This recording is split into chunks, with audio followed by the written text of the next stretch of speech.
Hello everyone, welcome to another interesting and informative session of the Analyst brought to you by Vajiram and Ravi. In today's session, we'll discuss 7 important articles as featured in the Hindu and Indian Express for your comprehensive understanding of the current affairs explained to you in the easiest language possible. The topics are as follows. From the analysis section, which also provides you the much important avenue to practice daily answer writing. In the first topic, we'll try to analyze the issues which has basically compromised the functioning of MGNREGA scheme to actually achieve its major objective, and that is financial inclusion in the rural areas. Then in the second topic, we'll try to analyze that how far our government has succeeded in the implementation of National Green Hydrogen Mission and what are the challenges.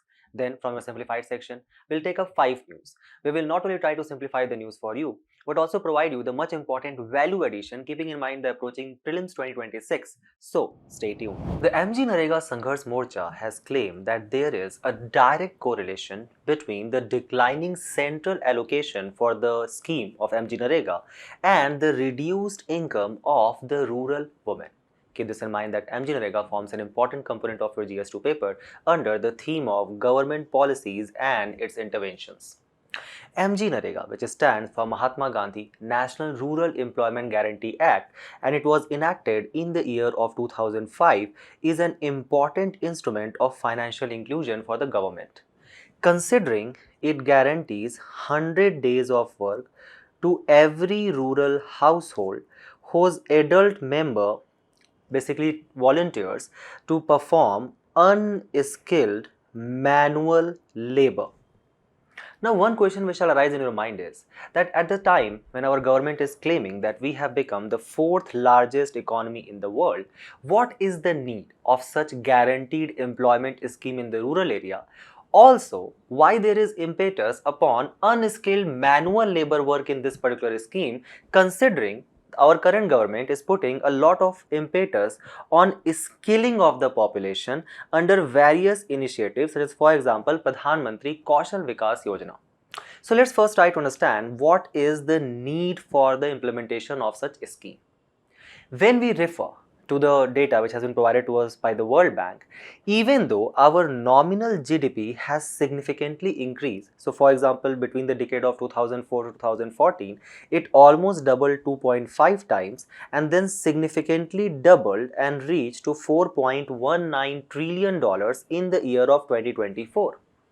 On a similar line, our purchasing power parity has also significantly increased, reaching to $17.65 trillion as of 2024 as per World Bank. However, this particular growth which we are claiming actually diminishes if we look at it from another lens, and that lens is of per capita income. So if we take up the GDP and we divide it by the total number of the population, we actually get the per capita income, which is $12,131. And in the terms of per capita income, our country's ranking in the world is approximately 149th rank. Thus, the World Bank says that India is ranked lowest among the G20 countries, the other developed nations, in the terms of per capita GPT as well as purchasing power parity terms. This is exactly what has been showcased by the economic survey as well, where as per the World Bank's report called as becoming a high income economy report, the kind of an ambitious target which we have set for ourselves, that by the year of 2047, we are going to become a Viksit Bharat or a developed nation, where our economy is going to reach $30 trillion by 2047. The World Bank report says that to achieve to that idea of Viksit Bharat, the Indian economy is required to grow by 7.8% on nominal GDP average till the year of 2047. The Economic Survey 2025, however, puts a picture in contrast where it says that India's real GDP growth rate is only 6.4% for the fiscal year of 2024 to 25. If you look at our nominal GDP growth rate as an average of the last 3 financial years, the average growth rate is only 7.2%, which is low to what we are actually required, and that is 7.8%. That basically implies that the kind of the economic growth which we are seeing right now is unable to also include the concept of financial inclusion. Thus, this GDP growth is not reaching to the grassroots level. This particular GDP growth can also be considered. The one factor which is actually contributing in that is actually the rising inflation, where the prices for goods and services has increased without the increase in the number of the goods and services actually. Also, that basically means that if the number of production is not increasing, that also actually shows the kind of the prevailing lack of propensity to consume among the larger economy, and thus the industries does not have incentive to actually produce that much of output. Thus, if the industry is not required to produce that much of an output, don't you think that there will exist an issue of unemployment? And that will basically dent the idea or the objective of Economic Survey 2025, where it says that we need to create 78.5 lakh jobs every single year by the 2030. And remember, this shall be created in a non-farm sector to actually accommodate the increasing number of the people in the working population. The second aspect is that, okay, our economic growth is not up to the mark, so there might be prevailing unemployment. Thus, this prevailing unemployment in the rural area, for that purpose, this MGNREGA actually act as a kind of an alternative. But what about the skilled population? Why the skilled population will actually agree to perform such unskilled manual labor work in the rural areas? The answer to that is the truth of skill demographic dividend. To understand which, we'll actually take the help of India Skills Report 2025. According to which, only 54% of the graduates in India were actually considered employable. Almost 47% of the Indian graduates were actually unfit for any type of industry job. Almost 83% of the total unemployed workforce which we have is youth, and 65% of them have education level up to only secondary or higher education. We will actually refer to the government data itself.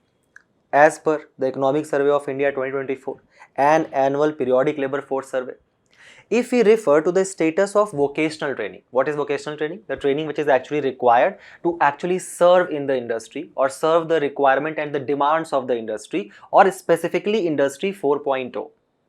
If we take the government's data itself, the status of vocational training in India for age group of 15 to 59 years, 65% of the workforce did not had any vocational or technical training. Almost 11% of them had only hereditary level of skill passages, basically passed from one generation to another. So let's say, for example, the son of chai wala becomes a chai wala. Only 4% of the population, the workforce actually, had received any kind of specific vocational training, thus kind of making them employable for the jobs of Industry 4.0. Thus, now you can actually kind of understand that, okay, there is a large scale population which is actually looking for such unskilled manual labor work. And this is further augmented by the increasing number of unemployment which we are facing in the economy. To understand that, we take the help of Periodic Labour Force Survey 2025. According to which, the labor force participation. So what is labor force here? It is the percentage of the population that is in the labor force. That is basically, it is either working or seeking work or is available for any kind of work. So in the rural area specifically, there was 79% for the male population and 39% or 38% LFPR specifically for the women. However, among this labor force, the working population ratio is only 75% for the male and 36% for the woman. This is actually the percentage of the people who are actually employed in the population. But here also, to understand this, let's refer to the definition of the working age population as taken by the Periodic Labour Force Survey, according to which it basically refers to the number of person who has worked for at least 1 hour on any day during the days preceding the survey. So let's say, for example, you were walking on the street and you came across a foreigner. The foreigner asked you that, can you please take a picture of me and my wife in the backdrop of this incredible India? I want to create certain memories. You agreed and you ended up clicking certain pictures for the foreigners. For this job of 1 hour, the foreigner basically paid you, let's say, 100 rupees. So while you were looking at that 100 rupees of note, the kind of the government survey officials, they basically reach there. They'll be like, oh, congratulations, you are an employed person now. You basically now belong to this working population ratio, considering you have worked for 1 hour. Thus, there prevails a kind of an high unemployment rate in the rural area. Almost 5% of the people who are entering into the workforce among the male population, they are basically rendered unemployed, and almost 4 such women are being rendered unemployed in the rural area, as per the periodic labor force survey. In this backdrop, the MGNREGA actually becomes important. MGNREGA, which guarantees at least 100 days of legal unskilled manual work as guaranteed employment in a particular fiscal year to every rural household as per the demand. So it's basically a kind of a demand supply scheme, which is basically implemented by Ministry of Rural Development. Here, the role of the Gram Panchayat is to actually survey the particular households, identify that yes, there are certain people who are actually agreeing to perform such manual unskilled labor work, and thus generate job cards for them. Remember that almost 1/3 of MGNREGA job is actually reserved for the women, and if we refer to the today's article, it basically highlights that how women constitute more than 50% of the workforce for MGNREGA project. Also, keep this in mind that out of the total person days, so what is person days in MGNREGA? It is basically defined as the total number of work days by a person registered under the scheme in a particular financial year. Almost 56% of such working person days are actually completed by the women themselves. So, women constitutes an integral part of MGNREGA. Also, the scheme says that whatever, let's say for example, there is a creation of a pond for which we require unskilled manual labor work to actually create that pond. There will be a social auditing which is actually mandatory, and for this social auditing purpose, 0.5% of the total funds which were allocated for MGNREGA in the last financial year, let's say 2024, 0.5% of that shall mandatory go for this social auditing. And who pays for it? Central government. The scheme, because it is a kind of a guaranteed work scheme, it also provides for unemployment allowance. There are two criteria. First criteria is that the employment shall be provided within the 5-kilometer radius of the household. If the employment lies outside this radius of 5 km, then also you will get actually an unemployment allowance. Also, from the day when you have actually submitted your application that yes, I want job under MGNREGA, if you do not get job within the next 15 days, then also you will get an unemployment allowance. Now the question arises that who shall pay for this unemployment allowance? So is it a centrally sponsored scheme where the, let's say for example, the share between central and state government is 60:40 ratio or something like that? No. Here it is a bit more complex. There are certain funds which are taken care by the central government. Central government says that okay, because we are providing a kind of a right to work under the scheme, 100% wage cost will be borne by us. 75% of the material cost also we will pay.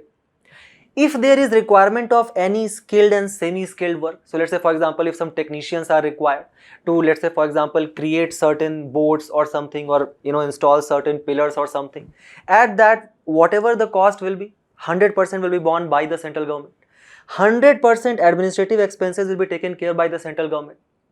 But if the person does not get the job within these 15 days after submitting the application, or let's say if the person does not get the job within the 5-kilometer radius, then the unemployment allowance shall be paid by the state government. But here is a catch. If there is a particular, let's say for example, the state government is saying that yes, we are going to give you money, we are going to give you wages, but that wage giving responsibility is of the central government. Let's say if the central government has not released the fund to the state government for these wage compensation, and then within the next 15 days of the completion of the work, if the wage is not given to a particular labor, in this particular case, the central government is required to actually pay for this particular thing, that is your unemployment allowance, right? 25% of the material cost is borne by the state government. If there is land acquisition, so let's say for example, the government itself is kind of buying the land and creating a pond there. So in that particular case, yes, absolutely, the state government will pay for the land acquisition. Now, what are the persisting issues in MGNREGA? So to understand all of these issues, let's take an example of a person hypothetical person who is called as Desh Premi. So Desh Premi, as is signified from his name itself, is a patriot. But obviously the patriotism does not lead to, let's say for example, you affording a kind of an expensive health treatment for a tertiary disease in a kind of a specialty care in rural India. First of all, if there somehow miraculously exists a specialty care hospital in rural India. So this Desh Premi first of all says that, okay, I am going to work for MGNREGA. The first issue which he faces is the low subsistence level of payment structure. And this issue arises, why? Because the central government basically decides for the floor wages for every state, that this shall be the at least the minimum payment which you shall give to your MGNREGA worker. Now when the central government is deciding this floor wage, the central government takes the help of CPI, Consumer Price Index Rural, whose base year is 2012. So first and foremost, the base year itself is very low, 2012. So if we take any kind of payment on the base of that year, the kind of inflation which we are facing now, it is unable to accustom to that. The second major issue is that the basket which we actually consider for calculation of this Consumer Price Index Rural itself is outdated. For example, it does not reflect on the kind of the modern expenses which is actually being borne by the various agriculture laborers today. Like for example, it does not include your kind of your mobile charges which you pay for using the internet, for your biometric authentication, or the kind of the smart app which an MGNREGA worker is actually required to register on its attendance. Or for example, the modern day transportation cost is not included in this CPI rural. So obviously it is outdated. That basically leads to what? That the kind of the floor wages which has been set by the central government, it is actually low than the actual payment or the wages which is being done by the state government for the agricultural laborers. For that purpose, let's refer to this particular table. It shows the MGNREGA wages which were notified by the central government for 2022-23 for various states, and the states minimum wages which they were actually paying in 2021. So for example, this central government's idea of floor wage for Kerala was 311 rupees, but the minimum wage which the state government is actually paying to all of its agricultural laborers under various scheme is 410 rupees. So this extra cost is again being borne by the state government itself. For Maharashtra also there was a 100 rupees gap, almost 65 rupees gap in Jharkhand. So if we refer to the People's Action for Employment Guarantee, MGNREGA wages in almost 17 out of recorded 21 states were actually lower than the state's minimum wage for agriculture. Let's say for example, Desh Premi says that, okay, considering I am so poor and I want to feed my family at least 2 meals in a day, I am ready to actually work on this lower subsistence payment itself, but then he faces the issue of delayed payments and compensation. So the act basically entitles a worker that after 15 days of the completion of the work, the particular worker shall get the entitled payment. However, from the 16th day, if the worker has still not got the payment, the worker is also entitled for a delay compensation of 0.05% per day of the allowance. However, in most of the cases, such delayed payment or compensation remains unpaid to the workers. For that purpose, let's refer to this particular chart which has been provided to us by the Ministry of Rural Development, and it provides us data as latest as 25th of March 2025 itself. Let's take the case of Bihar here. The approved delay compensation, so there were almost more than 1 lakh workers who did not had got the payment within the 15 days. And the delay compensation due for these workers, that is almost, let's say, more than a year now, because it is giving us the data for financial year 2024. Almost all of them are still basically waiting for their payment. In the case of Gujarat, the case is exactly the same. 355 approved delay compensation, 355 delay compensation due which still prevails. So that is one of the major issue, that these particular people are not getting their payment. The third is that when it comes to the unemployment allowance, the state is responsible for paying unemployment allowance in the case of, let's say for example, not providing the jobs within the 15 days of registration. But the states are saying that we are unable to pay that unemployment allowance because we are unable to pay the dues itself which we owe to the workers considering the central is not releasing its share. The tussle between center and state passing the bucket of the blame. Just look at the Ministry of Rural Development data. Almost more than 2,550 crore worth of wages were actually paid after the mandated 15-day period in the fiscal year 2024 to 25. The state argument is that we have minus or we are negative in the balance available to us considering the central is not releasing its share. We are basically paying the workers on our own cost, and thus there are still this much of the pending payments which are basically prevailing in different states. Then there are several states that will actually push to this negative territory if they actually clear the dues which they owe to the workers, and all of these actually amount in thousands of crores. At the same time, with the increasing unemployment, the work demand under MGNREGA job scheme has actually increased by 4.2% in this year May itself. Then there was actually prevailing issue of corruption in MGNREGA. So what was happening? There was basically siphoning of fund which was taking place on the name of fake job cards which were being created. So let's say for example, there used to be a kind of a collusion between the local level contractors and local administration. What they used to do, so let's say for example, a digging of a pond has to be done. They used to apply JCB or let's say for example mechanical instruments, and they used to do this digging in one day itself at a very lower cost, let's say 3,000 rupees. But to the government they used to show that we have employed 15 people in this and they have worked, let's say for example 10 days. Let's say each worker is even getting 200 rupees. So that itself will become more than like lakhs rupees actually here. What they used to do, they used to call these workers on the last day and used to click their picture to submit as a proof to the government. To actually kind of break this chain of corruption, the government said that we are going to do real-time geotagging attendance of the worker. Now there arises another problem. Earlier, let's say for example, there was a worker, that particular worker was working for 2 to 3 hours in this digging of pond in the daytime, and let's say for example in the evening time, he had a kind of a flexible workspace culture where he was basically indulging in the farming at his local farm or doing some other kind of labor work. But now the problem is that because this geotagging is going to take place across the day, you have to be present there till the evening. So now this flexible work culture at the rural area, that has basically diminished. Also, we have seen that how more than 50% of the MGNREGA workers are women, and the women also bear the responsibility of care work. So now when they have to present at the working site from morning to evening for this geotagging purpose, don't you think that their care work responsibility, their nutrition giving responsibility to the demographic dividend, that is also actually going to kind of abstain? Then when you are actually including so much of technology, obviously we all are aware about the issue of prevailing digital divide in the rural India. Such as for example, the kind of the lack of digital infrastructure, the lack of good internet connectivity and penetration.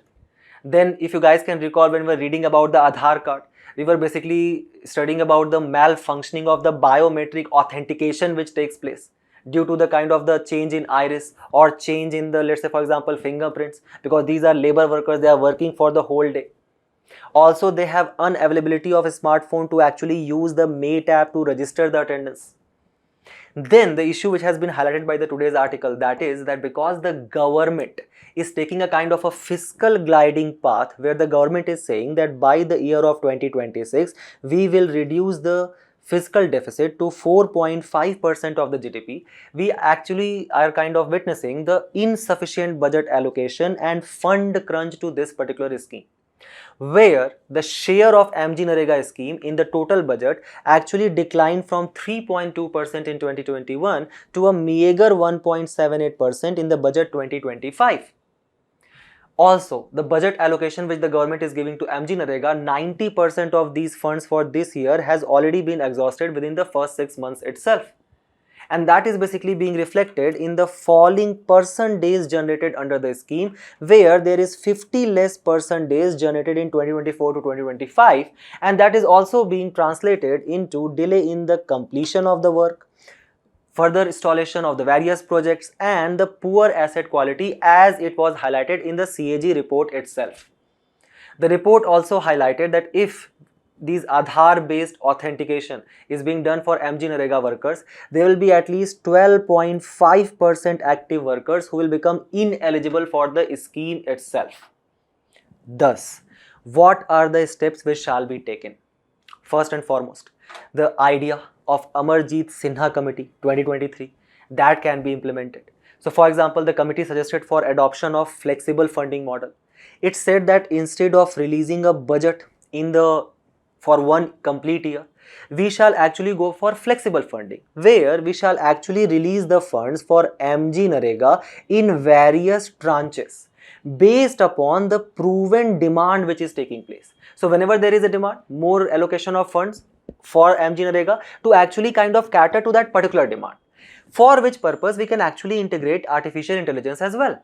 We can actually calculate that, okay, let's say for example, this is a particular area which is being kind of impacted by drought which has taken place. So now obviously the worker will ask for more MGNREGA works. So let's release more fund in this period, or in the period, let's say for example, post harvesting period, we can do that. Second, the ridge to valley approach, where it suggested for cluster of interlinked works to actually kind of create consistent work supply under MGNREGA, where it said that, let's say for example, if we are creating a pond, why not to create an efficient drainage line to connect it with kind of watershed area, then to connect that watershed area by creating various small pipes and drainage lines to actually connect it to the farmers. Through this, it will not only lead to the kind of the improvement in the irrigation structure at the grassroots level, but will keep on increasing consistent demand of the work. The same can be done by actually employing these MGNREGA workers in the various other schemes in rural areas like Pradhan Mantri Gram Sadak Yojana, Jal Jeevan Mission, etc. Then we can also adopt for various global best practices, such as one is, for example, block development model under PNPM program of Indonesia, where Indonesia did what? Indonesia basically created block of villages. Then it provided certain specific funds, the funds which were given to the committees which were created or chosen among the people of these villages itself. And they were basically directed to create social capital, let's say for example, creation of educational infrastructure or health infrastructure. After that, a social auditing will take place. If it is found that 100% funds has been utilized, then more funds will be released. That is something which we can do. Second, we can actually focus on skilling of rural area under kind of productive safety net program of Ethiopia, where Ethiopia basically kind of applied the most simple idea, and that is skill the local for the local challenges which they are facing. So for example, skilling the people of rural area in what? Let's say for example, in the installation of various kind of solar panels under Pradhan Mantri Kusum Yojana, or in the various kind of irrigation models, or making them aware and providing them knowledge about the various kind of hybrid crops actually. Ultimately, we can also use the technology for transparency and digital payments, which the government is also trying by linking it with Aadhaar based payment system to provide more digital benefit, direct benefit transfer. That has also been done by the Bolsa Familia initiative of Brazil. But what they did before that is that they basically kind of penetrated a kind of a great level of digital infrastructure in the rural area to actually make this kind of direct benefit transfer hassle free. That is something which the government of India can do as well.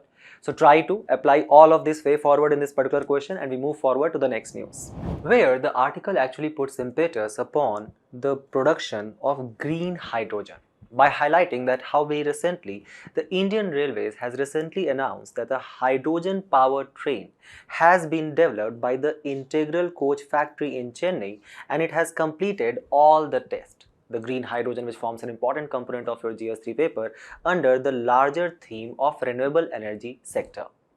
The first question which we shall ask ourselves in this particular segment is why there is requirement for such green hydrogen mission. And to understand that, we'll actually refer to the State of Global Climate Report 2024, which actually highlights that how, because of the emission of various greenhouse gases, like for example CO2, your nitrogen oxide, all of that, which is actually being released from the various kinds of fossil fuels, let's say for example diesel, petrol, etc., the gases which are actually responsible for kind of curbing the outward terrestrial radiation from the earth and thus warming the earth, leading to the concept of global warming. For example, the State of Global Climate Report 2024 actually highlights that how from the pre-industrial level, the global temperature has already risen up to 1.45 degrees Celsius. And the temperature will further rise by 3.1 degrees Celsius by the end of 21st century, thus completely kind of contradicting the target which we have set under the Paris Agreement, where we have basically kind of trying to achieve or limit the global warming up to 2 degrees Celsius by 2100 C. Also, because of this global warming which is taking place, the global mean sea level has already risen up by 1.3 meters. Then there are kind of various detrimental impact because of this global warming which is taking place, such as for example the water scarcity. So in this particular case, you guys can actually recall the Niti Aayog's report, where it highlighted that how 20 major cities of our country, Delhi, Bangalore, Mumbai, Chennai, is actually going to completely run out of groundwater by the year of 2025 itself, or the kind of mega droughts which we are seeing in the Marathwada region. The flash floods which are basically right now impacting the state of Punjab, and obviously the intensification of tropical cyclones in both Bay of Bengal as well as Arabian Sea. The report predicts that the world is actually going to breach the Paris Agreement target which we have set for ourselves to achieve by 2100 C within the next 2 decades itself. And the Reserve Bank of India is basically predicting that because of the cost of this climate change, the country is actually going to significantly lose on its GDP. The loss for India is actually going to be around 9.8% by the year of 2050, and for the world it is going to be around 6% of the GDP. So also obviously significantly impacting our target of 30 trillion economy by the year of 2047. Specifically in the case of our country's mean sea surface temperature has risen by 1 degree Celsius from 1950. Specifically after the globalization which took place, the kind of the further impetus on manufacturing, services, industrialization, specifically after the liberalization, privatization and globalization reform of 1991, from that time itself, the temperature has actually risen above 0.5 degrees Celsius. And the impact of this climate change is actually becoming more and more evident in our country. For example, in the year of 2023 itself, there were 77 heat wave events which took place, spanning a cumulative total of 536 days across the country. In this particular context, the kind of the reliance which we have, first and foremost, our energy consumption demand is increasing with the increasing number of population and industrialization and urbanization which is taking place. So for example, just look at India's power demand. India's cooling demand itself, to actually kind of counter the heat waves, the kind of the global warming, is around 50 gigawatt or 1/5 of the peak power demand. By 2030, the expectation by the Central Electricity Authority is that it is this cooling demand itself will reach to 200 gigawatt by 2030. In the year of 2024 itself, we almost faced 4.47 power generation deficit. So the power consumption was actually more than the kind of the power which we were actually generating. The major concern is that out of this total installed power capacity which we have, that is 456 gigawatt, the coal-based thermal power plant actually generates, or the capacity is around 217 gigawatt, of which 71% power generation which we are doing currently and utilizing actually comes from thermal power plants. Thus, this consistent reliance on thermal power plants and fossil fuel based energy generation is something which can also basically kind of act as a kind of have a detrimental impact on our Glasgow targets or Panchamrit targets, where we are saying that we are going to basically install 500 gigawatt of renewable energy by 2030, or our total 50% of the installed capacity will be renewable energy. Thus, in this particular context, the hydrogen, the green hydrogen actually becomes very important. First and foremost, to understand the challenges which we are facing in the generation of green hydrogen, we'll try to understand the working of the hydrogen fuel cell. So just like any other battery cell, the hydrogen fuel cell also consists of anode or cathode. Anode is a negative electrode. Cathode here is a positive electrode. So in this particular battery, we basically kind of pass the water, that is H2O. When H2O is passed through this anode and cathode, we basically uses an electrolyzer or electrolyte. In this case of hydrogen fuel cell, this electrolyzer or electrolyte is basically fluoropolymer called as Naphthalene, which actually act as a kind of an excellent insulator, where it actually basically kind of separates or splits this H2O into H2 and O2 molecules, as you guys can see. To actually do that, this electrolyte, right, which basically consists of this Naphthalene, actually uses electricity, this electron flow. Now when we are saying that this particular hydrogen generation which is going to take place, this H2 generation, that is green hydrogen, to do that there is a prerequisite target, and that is that electricity supply shall also come from renewable energy. Now why there is so much impetus upon this hydrogen fuel cell? So keep this in mind that such hydrogen fuel cell, unlike an electric vehicle where a battery can get discharged, like for example when we are using our mobile, the more we are using it, the battery actually drains. That is not the concept which actually takes place in the concept of hydrogen fuel cell. So it does not run out of the charge and do not need to be charged with electricity again and again. So once, let's say for example, we have charged a particular battery, it will go on till the supply of H2O takes place. So there is no need of charging for hours like electric vehicle. At the same time, it will basically emits out what? Only water, or let's say for example heat. Thus there is no greenhouse gas emission, only water vapor or warm air comes out, right, as an output. Also, it is twice more efficient than an internal combustion engine which we are using in the vehicles. Also, we do not require any kind of specific grid for this. Thus, it acts as a kind of an attractive option for critical load functions, like if you, for example, we want to create a kind of an energy cycle among the various large industries and we want to connect them. So that can act as a very good use of this hydrogen fuel cell. Keeping this in mind, what the government of India did, it basically on 15th of August 2021, on the Independence Day, launched a scheme, and that scheme was National Green Hydrogen Mission, where the government almost cleared 19,744 crore for this mission to make our country energy independent, decarbonize the major sectors of the economy, and to turn the country into a global hub to produce and export the alternative fuel and its derivative. What was the idea? The expected deliverables by 2030 to at least generate 5 million metric ton of green hydrogen annual production. The idea was that for that we'll actually be end up creating 60 to 100 gigawatt electrolyzer capacity. That will actually help us to create a renewable energy capacity of 125 gigawatt and associated transmission network.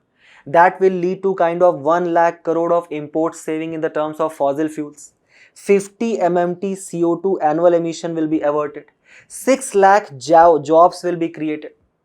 For this purpose, the government basically brought another scheme, that was a strategic intervention for green hydrogen transmission, for domestic manufacturing of electrolyzers which we are discussing here, the Naphthalene, which is basically kind of integral, where the splitting of this H2O actually takes place.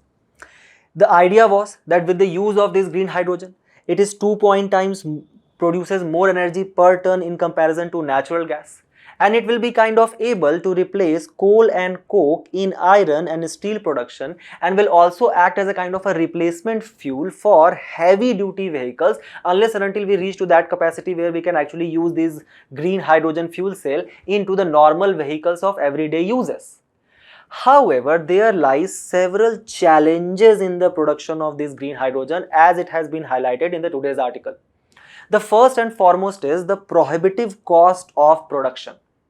So for example, when we are saying that we are going to produce this green hydrogen, we need to create that electrolyzer, and that electrolyzer cell is actually quite expensive. At the same time, the renewable energy which is required to act as a kind of an electricity supply to split the H2O, that also is very costly.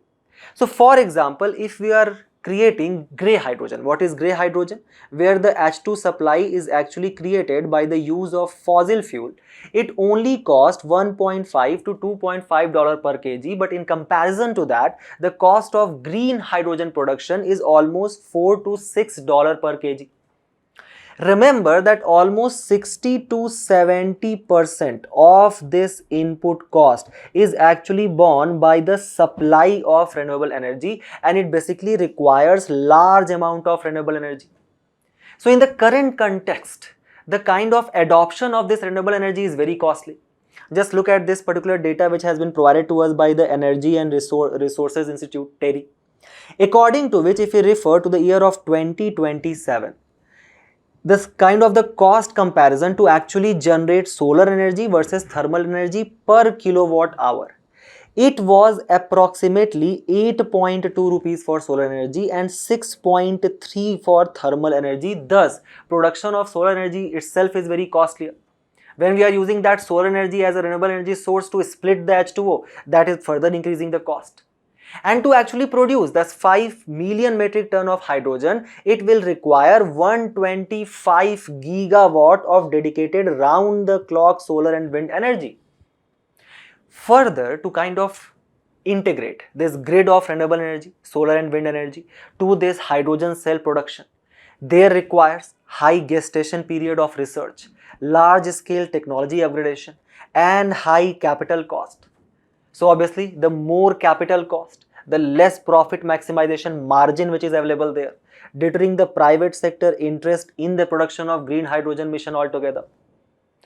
Another major issue is that has basically translated to what is small scale electrolyzer manufacturing capacity which we have. If we refer to the China and USA, the developed nations, the kind of the electrolyzer producing capacity which they have is around 15 to 20 gigawatt per year, versus currently we are aiming. So in the beginning we had a kind of an ambitious aim to have 60 to 100 gigawatt electrolyzer capacity.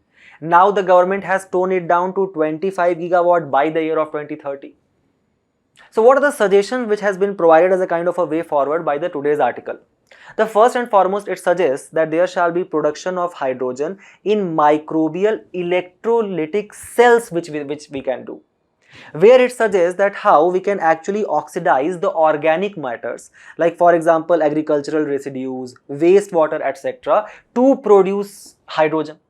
So that will basically lead to kind of the concept of waste to wealth plant.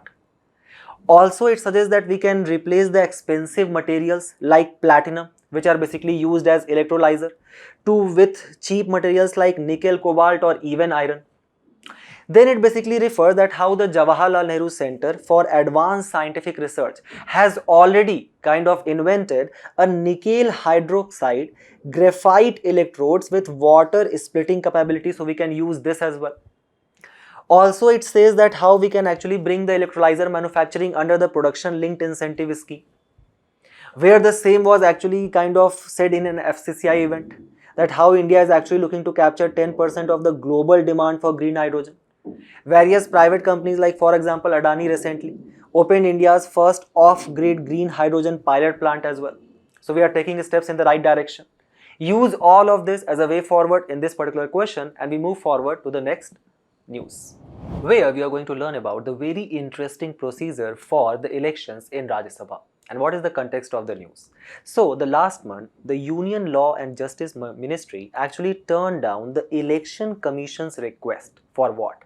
For passing of a presidential order to actually stagger or curtail the terms of Jammu and Kashmir's 4 Rajya Sabha seats which actually run concurrently.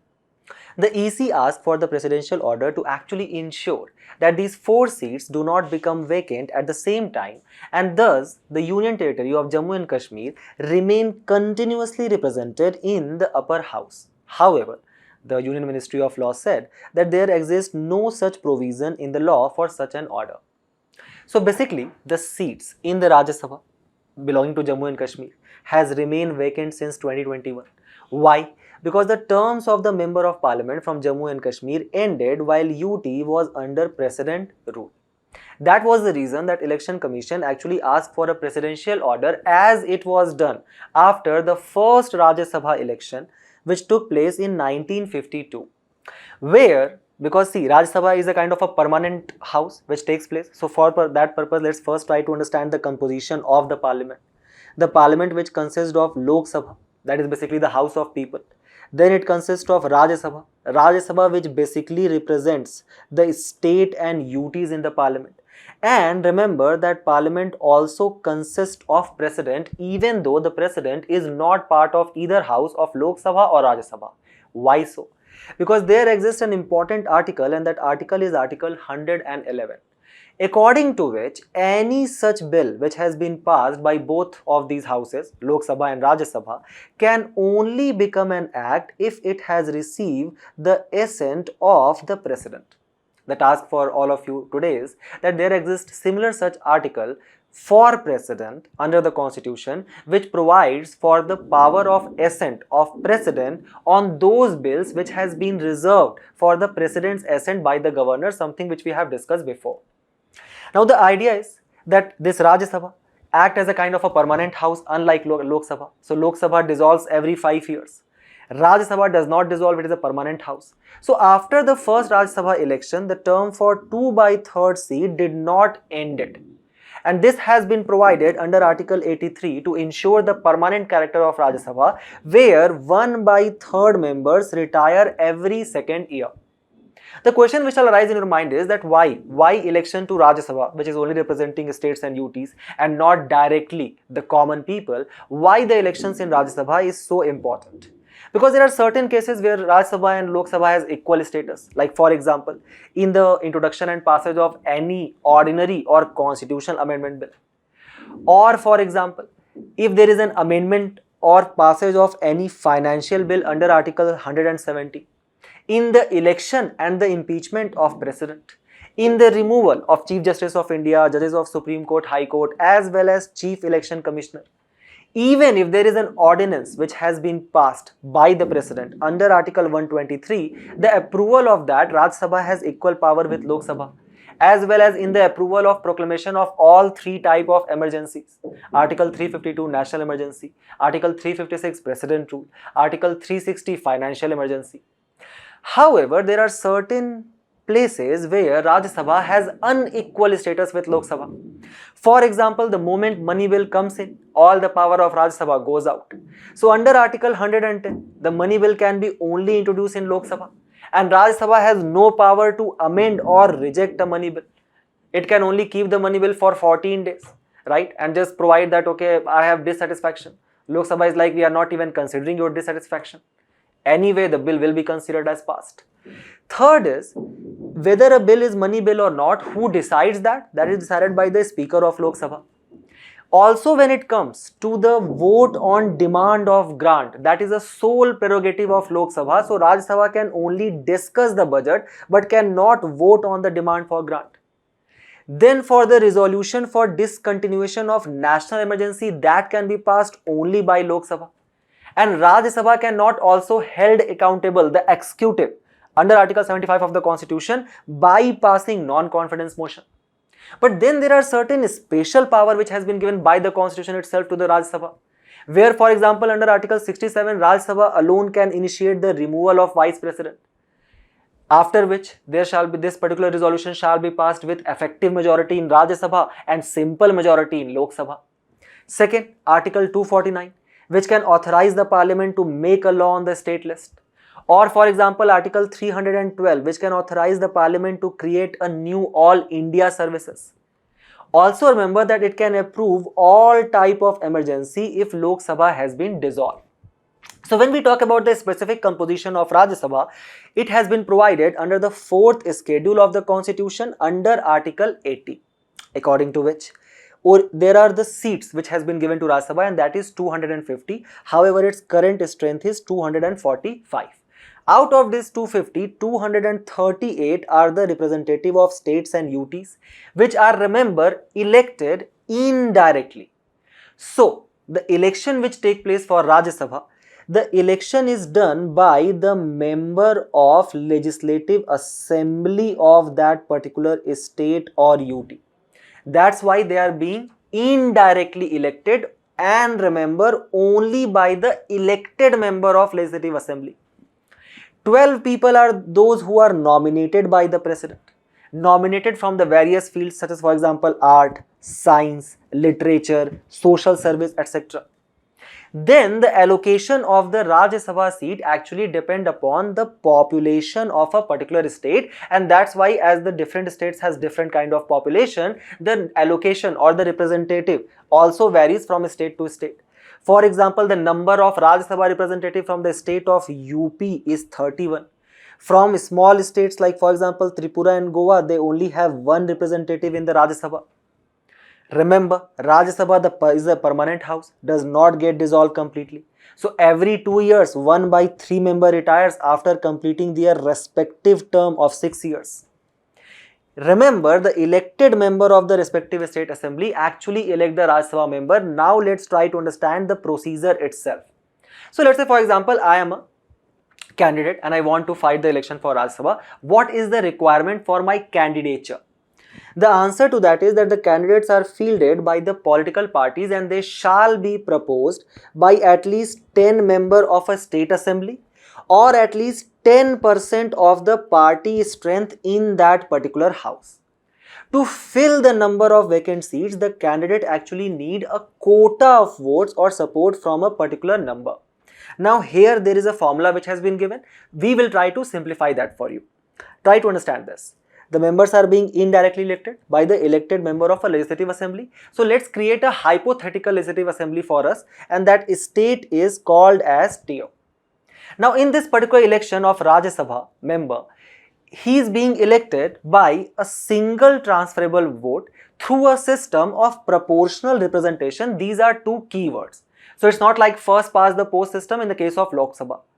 What is this single transferable vote? What is this system of proportional representation? Let's try to understand them one by one. The idea is that, let's say for example, there is a state, the state is TO. The state has 100 members in the legislative assembly. 100 seats are there. In this particular state, there exists two parties. One is party A, another is party B. Party B, in the recent election which has been conducted in the legislative assembly election, they have won 70 seats. Party B has won 30 seats. Now, there exist for this particular state 3 seats in Rajya Sabha. And for that 3 seats, let's say there are 5 candidates which has emerged. That okay, we want to go to Rajya Sabha now. So 5 candidates are fighting for these 3 seats in Rajya Sabha. The idea is that to actually calculate the winner, there exists a formula, and that formula, the quota of vote is number of votes polled. So in this particular case, the number of votes polled is 100, 70 plus 30. The total number of seats available is 3 plus 1. So we divide 100 by 4. It will be what? 25. Then as per the formula, plus 1 into 100. So that will become 2600. 2600 vote is required by one particular candidate to actually win the election. Now what will happen that if there are 5 such candidates, the voting which is done is called as single transferable vote. So here you do not only vote for one person, but you vote among these 5 candidates in a kind of an order. So let's say there are 26 people of this party A who gives their vote to candidate A as a first preference. That is the preference which they are doing, transferring their vote. Then they say that okay, this particular person we are ranking as second, this is third, this is fourth, and this is fifth. Okay. The point is that when they have transferred 26 votes to the first person, right? Obviously, for the second candidate from their party, it will be only as a second vote. But there are another 26 particular member from the party A itself who can vote for the B as well. But now, if they want to get the third seat as well, if they want to win the third seat for their party as well, this party requires 26 more seats. But they have already given 26 votes to A and 26 votes to B. So 52 votes are already gone. Now they are having only 82 members who can vote for the third member as their first preference. But in the case of second party, they had 30 seats. They will give 26 votes to the candidate C. Thus, as you can see that because there was a ratio of 72:30, 2:1 in the state, the same ratio is also reflected in the winning of these 3 seats, where 2 candidates came from party A and 1 candidate came from party B. Thus, the representation in the Rajya Sabha is the representation or proportional representation of the parties in the state legislative assembly. That's why till the year of 1998, the parties used to actually calculate itself that we have these party A, party B, let's say for example, these number of the seats we can win in Rajya Sabha, no elections used to actually take place. But in 1998, something happened. In Maharashtra Legislative Assembly, the people actually started cross voting. So the member of party A, they started voting for the candidate of party B. Thus, there was an amendment which was made to this RPA 1951, the 2003 amendment, which said that now the elections will be held through the open ballot. And this was upheld by Supreme Court in Kuldeep Nair versus Union of India, where it said that yes, indeed, the voting will take place through open ballot. And the candidate is also not required to be elector in the state from where they are actually contesting for Rajya Sabha. Further, the anti-defection law is not applicable in the case of elections to Rajya Sabha.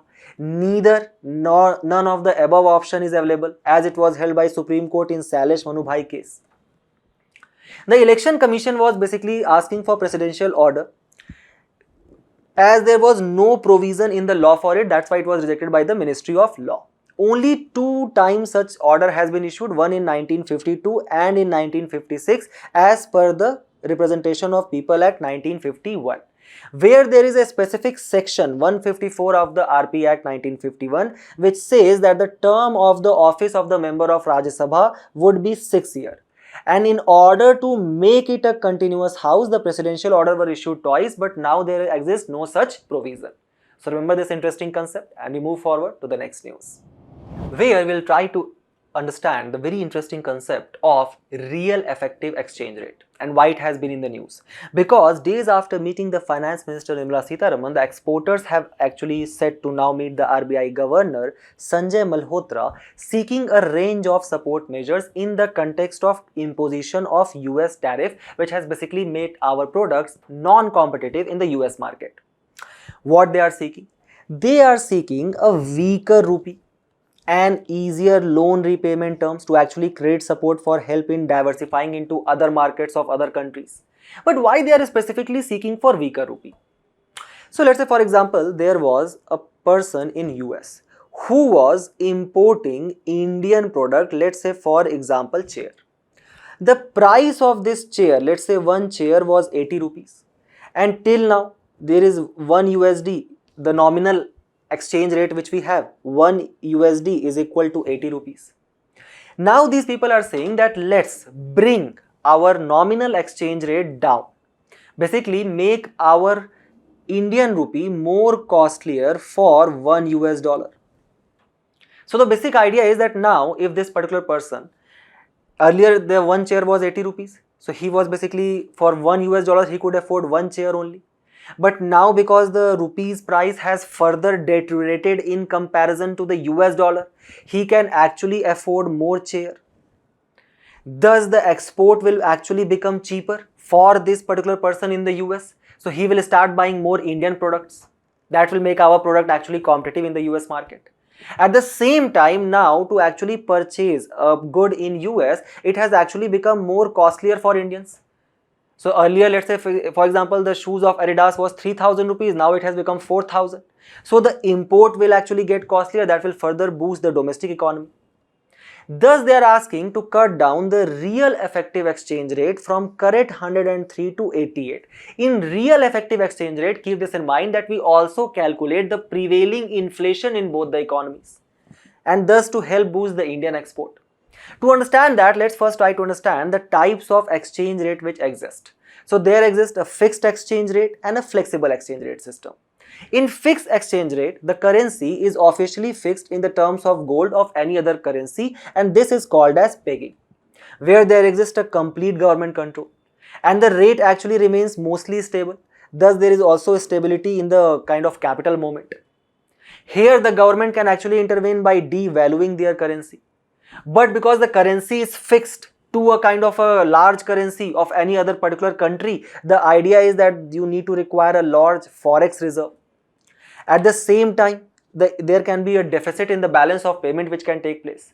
But in comparison to that, there exists a flexible exchange rate system where it is actually determined by demand and supply mechanism, which fluctuates freely according to the market condition, and the rates they keep on changing.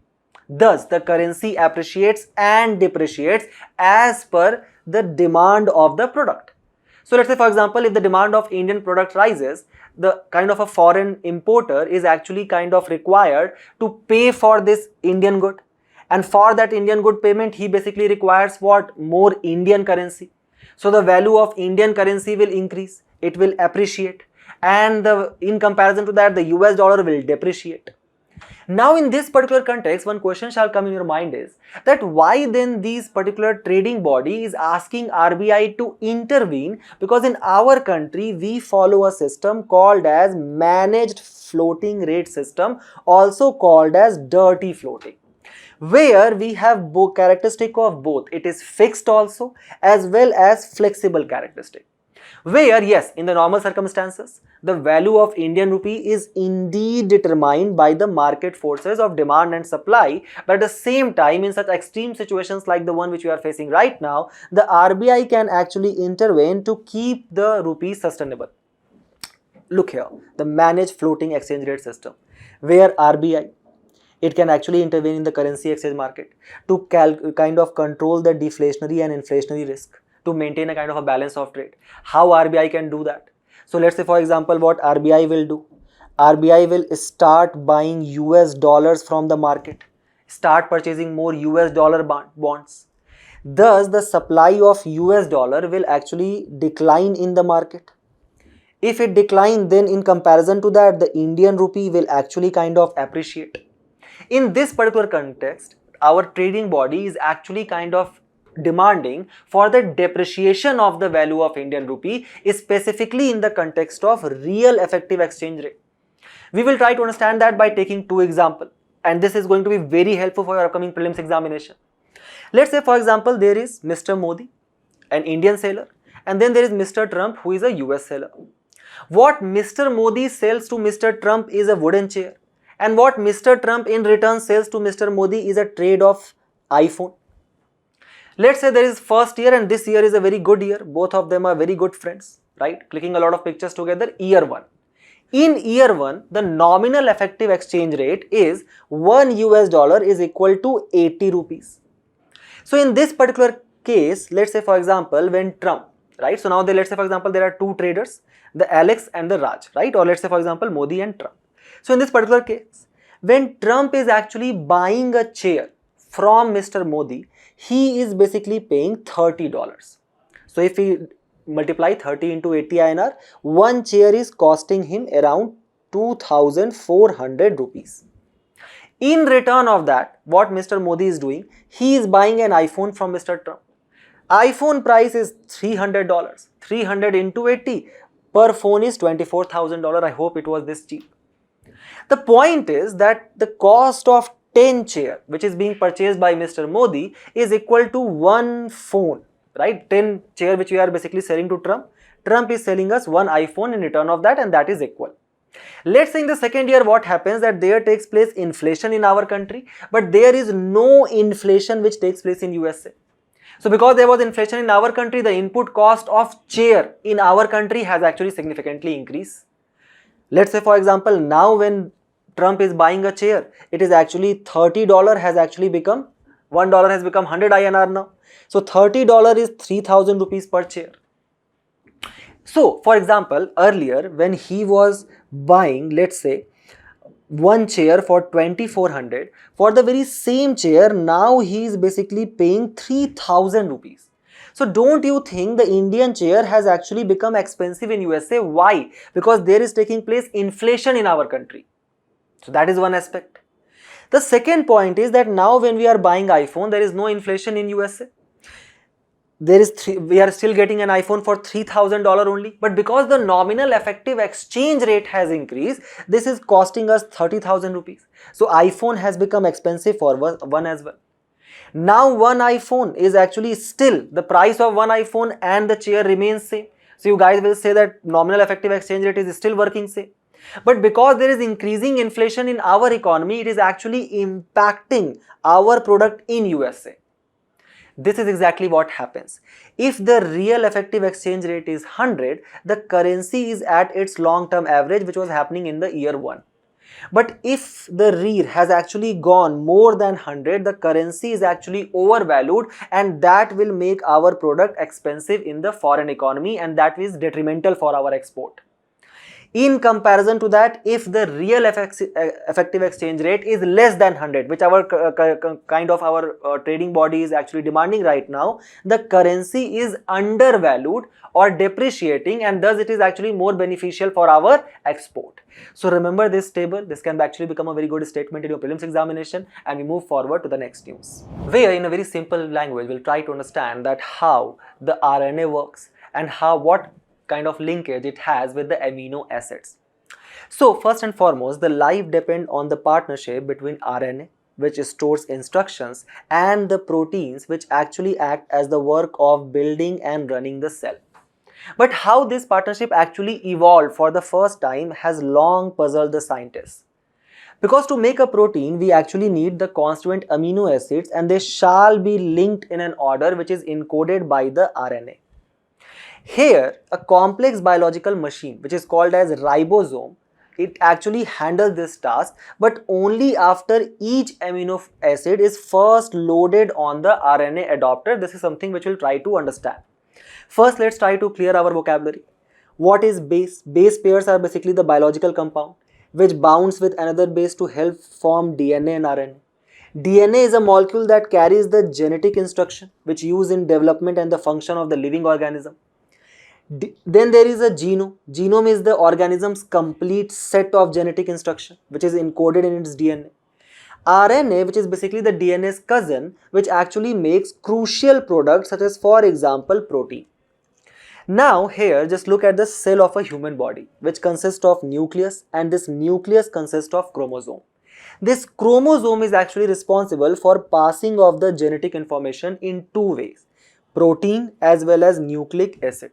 The nucleic acid consists of DNA, deoxyribonucleic acid, and RNA, which is ribonucleic acid. Both of them are actually made of this particular base pairs, nucleobases which they are called. Like for example, cytosine, guanine and adenine, which is common, CGA. In DNA there is another, that is thymine, and in RNA there is uracil. Now genetic information is actually stored in DNA inside the nucleus of a cell, and this information is actually coupled to the messenger RNA. So a cellular organism actually uses this messenger RNA for the synthesis of the protein, which is actually performed by a specialized cell organelle called as ribosome. Ribosome, which is guanine, uracil, adenine and cytosine. This protein is made up in two steps. The process is called as transcription and translation. In transcription, the cell basically copies the DNA sequence into messenger RNA, which basically takes it to the nucleus. And in the kind of transfer RNA brings the amino acid to these ribosome. This mRNA further moves from nucleus to ribosome and thus make the protein, which is passed as a hereditary information from generation to generation. Today's article basically says that how scientists has remained intrigued that how this RNA and protein first partner to enable the life first cellular process. Then researchers at University College London, they have actually found amino acyl thiols, which can actually link this amino acid to RNA without involving any enzyme. And this experiment shows that how amino acids attaching directly to RNA in water, this basically resembles the early earth condition. This chemistry revealed astonishing selectivity, consistently favoring RNA over more reactive molecule.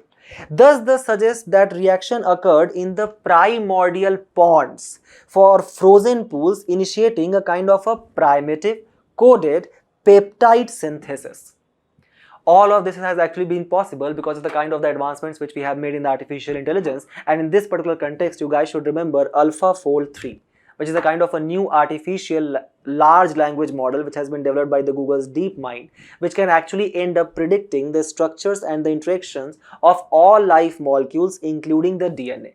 It can also study RNA structure for further research on cellular systems.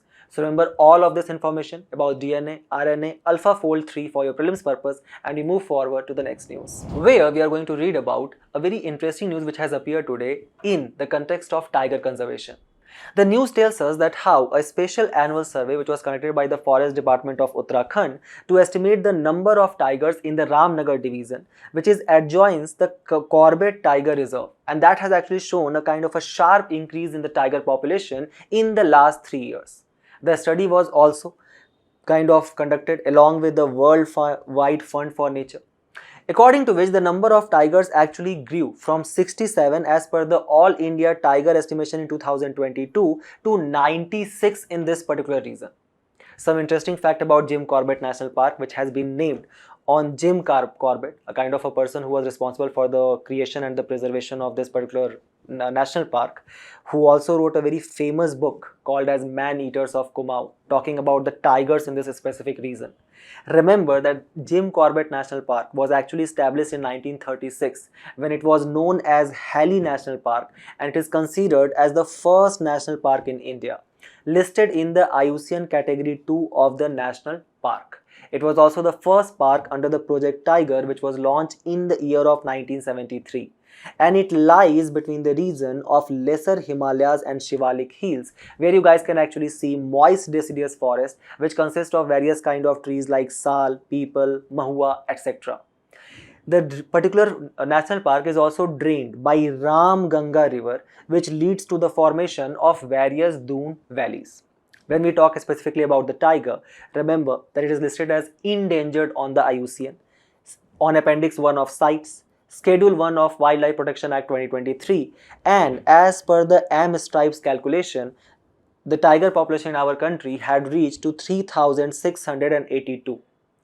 The states with the highest numbers were Madhya Pradesh, followed by Karnataka. Third was Uttarakhand, fourth was Maharashtra, and fifth was Tamil Nadu. However, there were also certain states with zero tiger numbers, like for example, Nagaland, Mizoram, etc. The reserve with the highest tiger population is the one which we are reading about today, and that is your Jim Corbett, followed by Bandipur Tiger Reserve, Nagarhole in Karnataka, Bandhavgarh in Madhya Pradesh, and Dudhwa in Uttar Pradesh. Then there are also certain reserves with no tigers at all. For example, Dampa, Kamlang in Arunachal Pradesh, Kaval in Telangana, Satkosia in Odisha. So remember all of these important facts which can become statements in your prelims examination, and we move forward to the last news of the day, where we are going to read about a very important strait which has featured today. The strait is Palk Strait. And why this Palk Strait is in the news? Because the Sri Lankan president recent visit to Kachhathivu Island, which you guys can see here. So here is the northern province of Sri Lanka, which is basically consists of the majority of the Sinhalese or the Buddhist population. Very close to that, there exists an island called as Kachhathivu. Here is your Tamil Nadu region of India, and the strait which divides them both is called as Palk Strait, which is approximately 150 to 160 km in width. Sri Lankan president who visited to this Kachhathivu island actually became the first visit by the head of state, and it drew attention on the both sides of the Palk Strait. This particular Kachhathivu island is a barren island with no drinking water or sanitation. Every month of March, Sri Lanka actually waives the visa control to allow its fishermen from India to worship along with their Sri Lankan counterpart at this Saint Anthony festival, which is celebrated here. Remember that bizarrely, it has been half a century since India gave up its claim on this Kachhathivu island and recognized Sri Lanka's sovereignty over it. The Palk Strait, which you guys can see in the map, it is shared with Tamil Nadu in India with Jaffna in Sri Lanka.